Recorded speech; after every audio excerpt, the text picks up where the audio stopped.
Depuis plusieurs années, le numérique s'impose dans nos métiers et questionne nos processus de travail. Cette transition numérique, soutenue par les pouvoirs publics depuis le lancement en 2014 du plan de transition numérique dans le bâtiment, se renforce aujourd'hui par le déploiement depuis fin 2018 du plan BIM 2022. Ce plan se distingue par deux axes prioritaires. Un premier qui consiste à structurer et généraliser la commande BIM des maîtres d'ouvrage à 2022.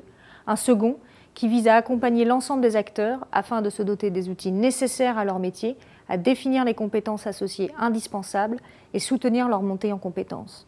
C'est dans ce contexte fort, aujourd'hui, que la compétence des entreprises devient prépondérante. La maquette numérique est une composante essentielle de la transition numérique que nous vivons. Cette base de données en 3 dimensions devient le vecteur d'une meilleure communication entre les acteurs d'un projet via l'harmonisation et la structuration des données qu'elle comporte. Concevoir et utiliser ces maquettes numériques représente de multiples opportunités dans nos processus métiers, comme extraire des données afin d'établir des quantitatifs en vue d'un chiffrage, ou même employer ces maquettes comme support d'un suivi de chantier. Les maquettes numériques ne représentent pas le seul aspect de la transition numérique en cours.